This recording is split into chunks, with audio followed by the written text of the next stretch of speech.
tous, bienvenue sur i24 News, c'est l'heure de votre rendez-vous quotidien avec le sport. Et aujourd'hui, comme d'habitude, beaucoup de football, mais aussi du tennis. Allez, c'est parti, le journal du sport, c'est maintenant.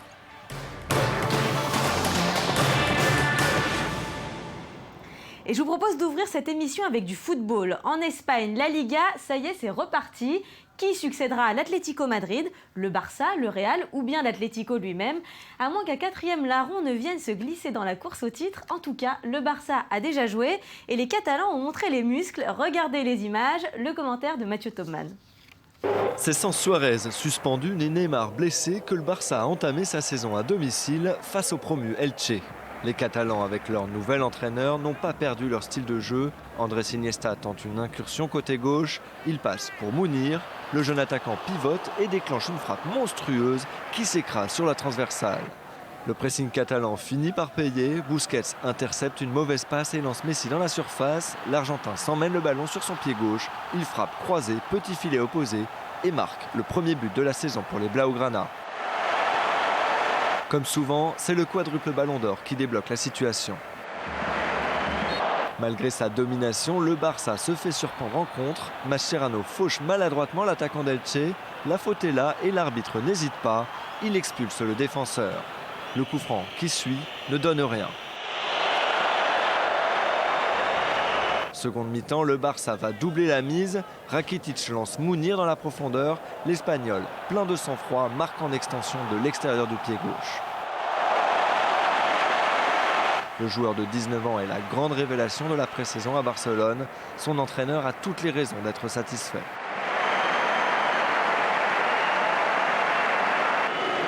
Même réduit à 10, le Barça est ultra dominateur. Sur un 1-2 raté entre Messi et Alves, l'attaquant argentin récupère le ballon, s'engouffre dans la surface et glisse la balle hors de portée du gardien. Le meilleur joueur du monde s'est bien remis de sa finale de Coupe du Monde ratée. Il inscrit déjà un doublé et comptabilise maintenant 245 buts en Liga. Le Barça fait preuve d'autorité. Malgré les absences et l'expulsion, les Catalans s'imposent 3-0. Puis on jette un coup d'œil au championnat espagnol. C'est samedi que commençait la première journée. Allez, on regarde tout de suite les résultats. La Real Sociedad surprise sur la pelouse du promu Eibar et défaite 1-0 par les coéquipiers de Carlos Vela. Le FC Barcelone s'impose tranquillement 3-0 face à un autre promu Elche.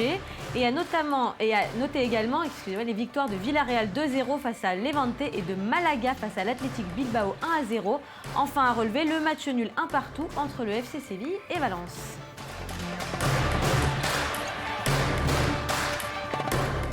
Et vous venez de le voir, l'Atlético Madrid et le Real Madrid ne jouent que ce soir leur premier match de championnat, respectivement face au Rayo Vallecano et à Cordoba. Et la raison est simple, les deux équipes madrilènes se sont affrontées vendredi soir pour le match retour de la Supercoupe d'Espagne. Une rencontre remportée par l'Atlético sur un but de leur nouvelle recrue, le Croate Mario Mandzukic. Un but marqué après seulement 2 minutes de jeu. Premier titre de la saison donc pour l'Atlético Madrid qui sur l'ensemble des deux matchs l'emporte 2-1.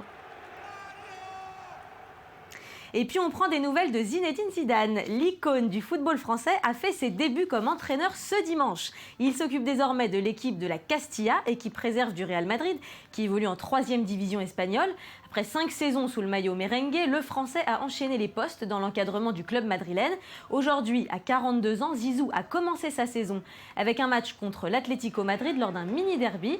Zidane essuie malheureusement une défaite, mais on l'a vu déchaîner sur le terrain. Le défi du nouveau coach cette année, c'est de faire remonter la pépinière de la Casablanca en 2e division après sa rétrogradation l'an dernier. S'il réussit sa mission, il pourra même postuler à la tête du Real Madrid. Et on regarde tout de suite les résultats de cette 3e journée de Ligue 1. À noter les premières victoires de l'AS Monaco face à Nantes 1-0 et de l'Olympique de Marseille face à Guingamp sur le même score. Mais aussi le match nul du Paris Saint-Germain 0-0 sur le terrain d'Évian-Thonon-Gaillard. Également à relever la victoire des Girondins de Bordeaux sur la pelouse de l'OGC Nice 3-1 et la défaite de Lyon à domicile face à Lens 1-0.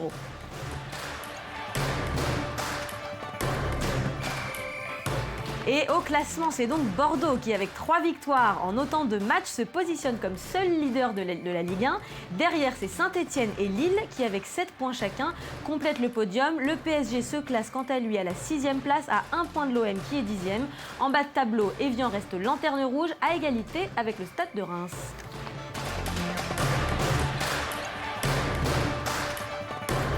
En Première Ligue, Manchester United se déplaçait hier sur la pelouse de Sunderland pour la 2e journée de championnat. Les Red Devils ont ouvert le score par l'intermédiaire de Juan Mata avant que le néo-transfuge de Manchester City, Jack Rodwell, ne lui réponde sur corner. Score final, 1-1. Louis van Gaal connaît des débuts difficiles avec 1 point pris sur 6 possibles depuis le début de la saison. L'entraîneur néerlandais de United s'est exprimé sur la potentielle arrivée de l'Argentin Ángel Di María, un renfort de choix qui devrait arriver pour 75 millions d'euros. On écoute tout de suite le manager des Red Devils. Lorsque le transfert est avéré, lorsque la transaction est conclue, nous pouvons tout dire, mais nous devons attendre de voir si ce moment arrivera. Si c'est le cas, Manchester United l'annoncera. Mais il ne s'agit pas simplement de Di María, cela peut aussi être Vidal ou même Messi. Oui, nous sommes un grand club donc. Et toujours en Première Ligue, c'est Tottenham qui s'est imposé sur sa pelouse face aux Queen's Park Rangers 4-0. Des buts marqués par Chadli 2 fois, Dyer et Adebayor. Les hommes de Mauricio Pochettino effectuent un remarquable début de saison, mais l'entraîneur argentin des Spurs refuse pour entendre s'enflammer. Écoutez-le.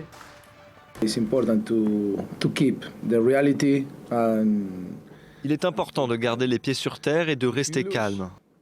Si vous perdez 2 matchs, vous êtes en danger. Voilà la différence. Nous devons rester calmes, ce n'est que le début de la saison. C'est toujours mieux lorsque vous gagnez car tout le monde adhère à votre méthode et à votre philosophie. Cela rend un peu plus simple le développement du style de votre équipe, mais pour moi ce n'est rien. J'étais très heureux après le match, mais le calme est revenu. Nous devons travailler demain et nous entraîner encore plus fort. Nous avons encore beaucoup à améliorer. Allez, on passe aux autres résultats de 2e journée de Première Ligue. En attendant le choc de ce soir entre Manchester City et Liverpool, victoire de Chelsea 2-0 face à Leicester. Arsenal et Everton se neutralisent 2 buts partout, tout comme Manchester United et Sunderland 1-1. À noter également les matchs nuls d'Aston Villa face à Newcastle et la victoire de West Ham contre Crystal Palace 3-1.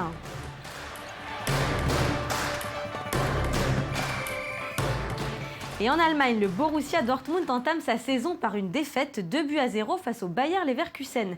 Leverkusen qui a ouvert le score dès la 9e seconde de jeu par l'intermédiaire de Karim Bellarabi. Il devient par la même occasion le buteur le plus rapide de l'histoire de la Bundesliga. C'est Stefan Kiesling qui scellera la victoire des siens du pied droit à quelques instants du terme de la rencontre sur un contre-éclair mené par son équipe. Et à noter que de son côté, le Bayern de Munich s'est imposé 2-1 contre Wolfsburg. Allez, direction les Pays-Bas, c'est le PSV Eindhoven qui, à la surprise générale, s'est imposé sur la pelouse de l'Ajax d'Amsterdam 3-1. Les Boerens, pourtant menés 1-0 à la mi-temps sur un but d'El Ghazi, se réveillent et ont finalement inversé la vapeur par des réalisations de Depay, Narsing et Joseph Soun. Au classement, l'équipe entraînée par l'ancien joueur du PSV et du Barça prend donc la tête du championnat. Et c'est tout le monde du football qui est sous le choc après la mort d'un joueur de l'US Kabylie, tué par un projectile lors de la défaite de son équipe face à l'USM Alger. Albert Ebos, 24 ans, était le meilleur buteur du championnat algérien la saison dernière. Il était considéré comme un grand espoir du football camerounais. Ce sont ses propres supporters qui, énervés par la défaite des leurs, ont commencé à jeter des pierres depuis les tribunes. L'une d'entre elles a atteint le joueur à la tête qui est décédé quelques heures plus tard d'un traumatisme crânien. Allez, direction l'Allemagne pour le 9e rallye WRC de la saison. Une course qui a vécu son lot de rebondissements. Avec un vainqueur inédit, on écoute le récit de Samuel Calvo. S'il vous plaît. 150 mètres, droite 160, très long, ferme léger. À Trèves, en Allemagne, s'est tenue la 9e manche sur 13 du championnat du monde de rallye WRC de la saison. Les accidents et les abandons ont été nombreux dans cette étape aux conditions climatiques difficiles avec des routes humides et boueuses. Le Belge Neuville, 26 ans, signe ici sa première victoire en WRC avec Hyundai. La marque sud-coréenne, dont le département motorsport est justement basé en Allemagne, en a même profité pour signer un doublé avec l'Espagnol Dani Sordo, qui suit son coéquipier de 40 secondes. Tout n'avait pas si bien commencé pour le Belge, avec une sortie de route impressionnante et 6 tonneaux dans les shakedowns. Malgré une voiture très abîmée, dans la nuit, les mécanos se sont attelés à réparer la voiture du Belge, qui a pu, dès le lendemain, reprendre la piste. Une équipe formidable. Une épreuve pleine de surprises avec les abandons successifs des 3 leaders Sébastien Ogier, Rari-Matti Latvala et Chris Mickey. Le leader du championnat du monde, le français Sébastien Ogier chez Volkswagen, a fait 2 sorties de route vendredi et samedi. Obligé d'abandonner, le finlandais Rari-Matti Latvala de l'écurie Volkswagen a pris alors la place de leader avec 56 secondes d'avance sur ses concurrents. Sans pour autant être sous une pression intenable, Latvala est parti à la faute lors de la première spéciale avec une énorme sortie de route, plein gaz directement dans les vignobles. Le Finlandais mis de côté, le Britannique Chris Mickey de l'écurie Citroën n'aura ensuite été qu'un leader éphémère. Dans la spéciale suivante, il bute contre un muret à faible allure et enfonce sa roue rendant sa voiture inutilisable et laissant la place à Neuville.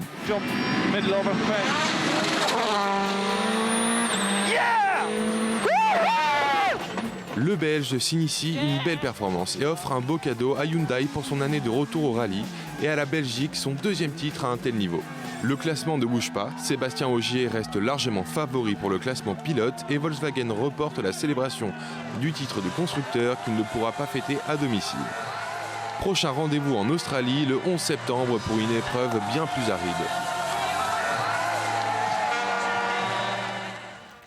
Allez, on ouvre une page natation. 4e médaille d'or pour Florent Manodou. Le nageur français s'est adjugé le 50 mètres nage libre ce dimanche à Berlin en 21 secondes 32 devant le Polonais Czerniak et le Finlandais Liukkonen.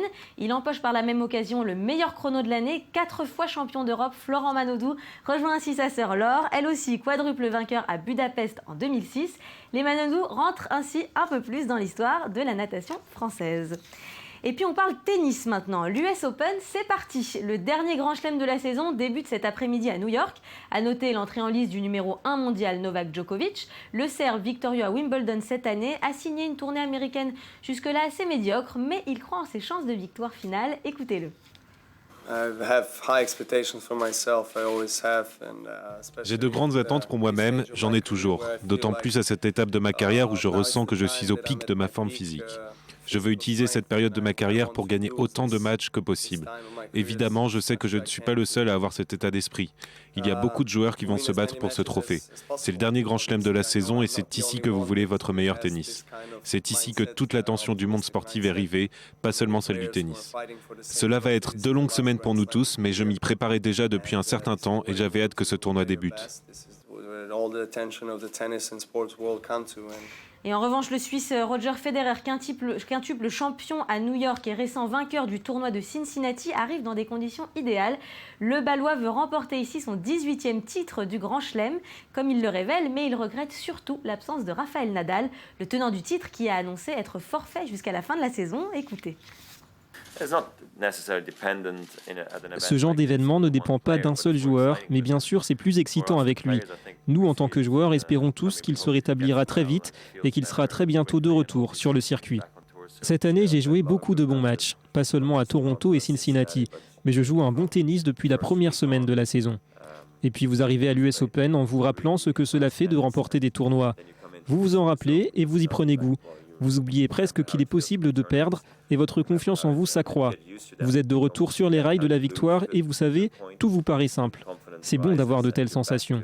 J'ai vraiment hâte que ce tournoi débute car je pense que je peux vraiment produire un très bon tennis.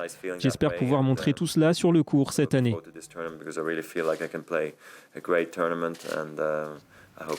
Et du côté féminin, la tenante du titre, Serena Williams, sera bien là. L'américaine, toute récente vainqueur du tournoi de Cincinnati, tentera cette quinzaine de remporter une 6e couronne et ainsi d'assurer un peu plus sa place de numéro 1 mondiale.